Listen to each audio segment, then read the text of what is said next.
using the wealth that I generate to create experiences, because experiences, you've got memories, and those memories that you create with people, the places you go.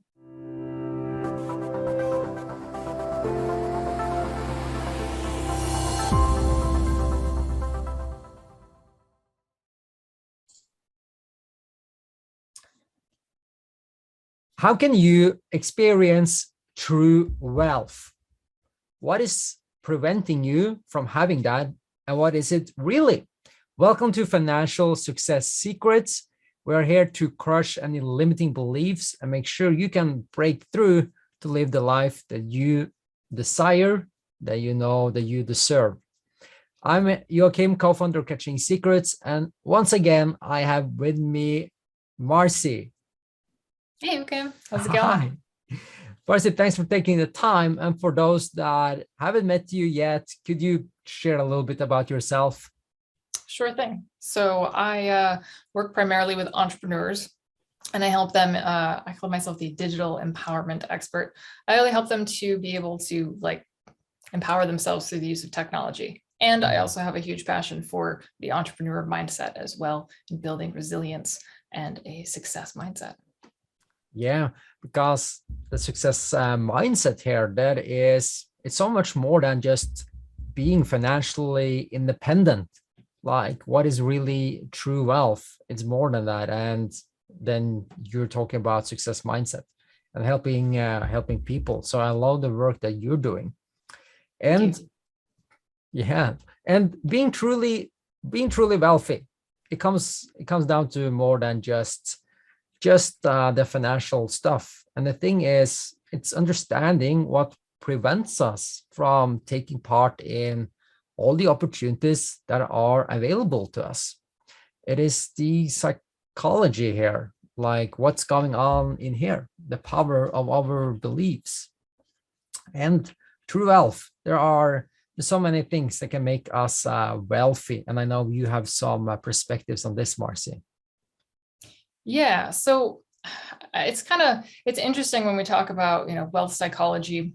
I'm sure that people have heard the term like money mindset, and it's important, but the reasons why it's so important, there's a few different ones. And one of the things that people might not think of as they're beginning to grow their wealth is that there's different aspects. So there's, financial wealth, which is oftentimes the thing that people think of when they hear the word wealth. Yeah. Money. And that's a part of our wealth in general, but we also have time wealth. We have relationship wealth. We have physical wealth as well. And as we're continuing to grow, if we only focus on one area, just the monetary aspect of wealth, you can find yourself having accumulated a lot of monetary wealth, but not having, wealth in other areas of your life, and not having a wealth mindset. I've known a few people, actually, unfortunately, who had a lot of financial wealth, and they still yet had a scarcity mindset. And so when they had that wealth, they weren't happy. They weren't happy with themselves. They weren't as abundant to be able to share that wealth with their friends, their family, because they were so concerned about losing it and having it being taken from them. Yeah. They weren't necessarily as wealthy in the other areas of their life as well. And, it's like, well, what's the point if you have all of that money, but then you're not, you're not feeling abundant inside. You're not having that joy, the emotions, all of those, the wonderful things that come with financial wealth. Exactly. What is the point with all the money if we can't really appreciate, if we can't enjoy ourselves, or even if we're not willing to spend it to have experiences and having an awesome time with friends and family and those people that matters the most to us. And I'm glad you touched upon a scarcity mindset as well. I want to elaborate a little bit upon this and just share that it really comes down to when every decision that we're making comes down to the money we have available, so that we always think about, okay, if I spend this money, will mean this to my economy, and having to think about this all the time, that is really a scarcity mindset. And just and people don't want to feel poor. I understand that, So something I heard from one of my mentors is when people go to restaurants, what is like the wine that is purchased the most often? And if you have a menu of the wines and they are sorted by price, and the highest price is at the top, you go down, and then people will go to the bottom and they will go one up because they will say like, I'm not that poor. Middle of the And road choice. yes, I'm definitely not in that category of people. And at the same time, it's that with getting into a wealth abundance mindset, as you were talking about, we also don't want to feel that we're constrained by every decision that we're making, but allowing ourselves to set aside money, to have fun, to give away, to contribute, so that we can tap more into the experiences of life, because it's not just about harvesting and holding on to the money. It's really about, yeah, being growing, having a wealth machine, yeah, that on the long term can pay us, and then get to enjoy it, really appreciate the opportunities we have, and then we got to work on our beliefs. And that is so important these days, especially in the world of investing, because prices have been dropping drastically. There's a lot of uncertainty.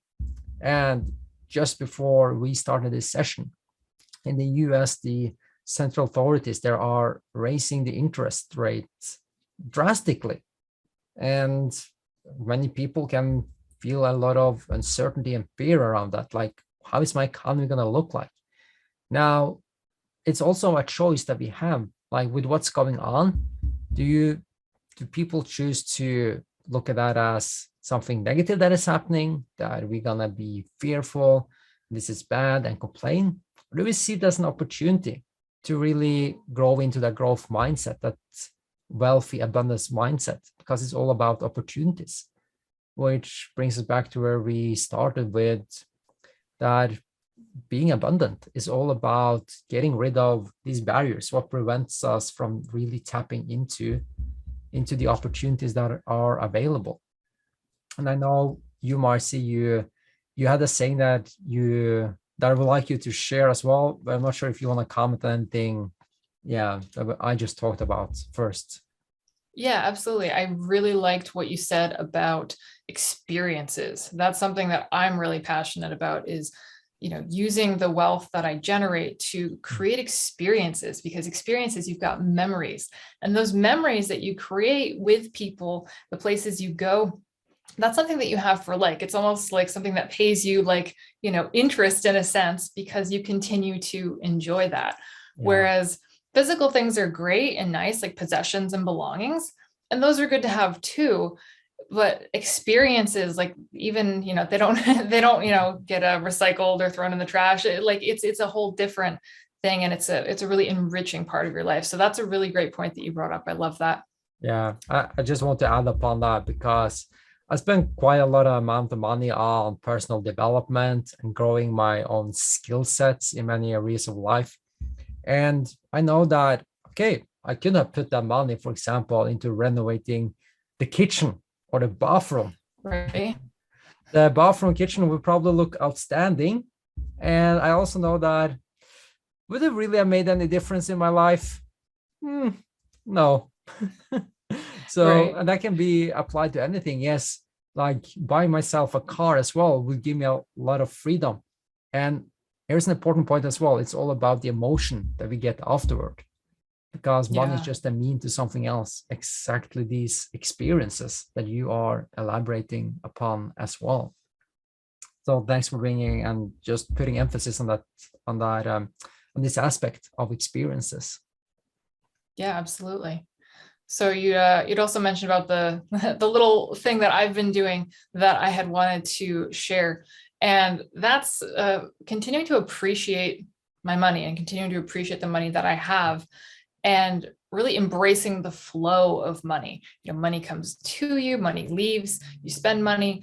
And there's a gentleman by the name of Ken Honda, and he had a concept about called arigato your money. It's a Japanese concept for thanking it. And he actually has a book, which I haven't read. I've heard great things about, and at some point it's on my reading list.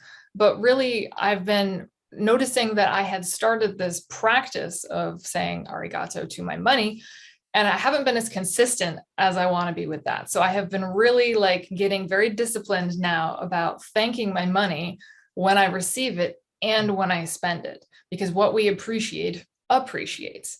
So it might seem a little silly to be like, well, why do I need to thank my money? But it's a really nice little practice. And I found that it helps to just shift my mindset rather than grumbling about, oh, I have to spend this much money on groceries this week or something, and to go, I have the money to spend on groceries or on this trip or whatever it is.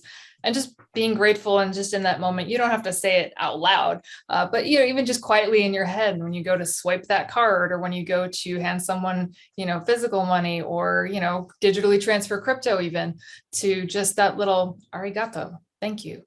Yeah, that is so powerful. It's kind of like, I get to spend this money. Yes, yes, exactly. Yeah, it's not that you have to, but having that appreciative perspective on it, because there are people that are in a much less fortunate position than yourself, I bet. And I'm talking to you who listen as well. So I love that, Marcy, that yeah, you can say thank you to your money. That how has you found that helps you of being more grateful and appreciative? It's just a small little shift, but it's that constant reminder, okay, money comes in, money goes out, or it's almost like it brings consciousness to your spending as well. To be able to, okay, I'm cultivating this habit of saying thank you. And now every time I spend money, especially, I'm very aware that I'm spending it, because I'm also saying thank you to it. So I think for me, that's also been a shift to going, oh, okay. And as becoming more aware that I have the money to spend on things, it sort of perpetuates that gratitude cycle, instead of when I'm not as appreciative and I'm not, dedicated to that habit. It's almost like an afterthought of like, oh, okay, yeah, just swipe the card or click the button online or whatever it is. And so I think it's less just going through the motions and more of like conscious spending and appreciating it, and more conscious, income coming in as well. Fantastic. Hey, Marcy, we've been covering a lot of stuff, and I love the perspectives you've been bringing up. Not sure if you want to add anything else before we wrap this up. What we've been talking about is that wealth is so much more than just the financial part. What is all the money if you can't really be appreciative, joyful, and happy in all other areas of life? If that's not the case, the money is not really worth anything. And you talked about, okay, what we appreciates, and that is what our focus needs to shift from bringing in more money to bringing in more assets. That's what's gonna enable us to get an income stream from investing. And in order to get there, we need to work on our wealth, our success mindset. It comes down to getting rid of the blocks that prevents us from tapping into the opportunities that we have available. And basically, this is all about the power of our beliefs. And especially these days, what kind of meaning do you give to what is happening? Are you looking at what's going on in the world with all the uncertainty and prices of assets, of stocks or crypto, whatever? These prices are dropping. Is that an opportunity to you, or how do you frame it? It is like the most millionaires are made during times like these. And then practicing what Marcy and I have been sharing with you, you get to enjoy and appreciate life and spend the money in a meaningful way. Marcy, anything else you want to add here? Just really wanting to echo what you said earlier about, the money is really just the tool. It's the means to bring about those emotions, whether it's things for yourself, experiences, helping others, it's partially the goal, but it's also what that gives us and allows us to do. So know what you want, know your priorities on that, and go after it. Exactly. I definitely support that. Marcy, thanks for coming on, sharing your perspectives once again here at Financial Success Secrets. I love that. So stay happy, stay safe, and we need to do our catching move. We do. All right. Catching.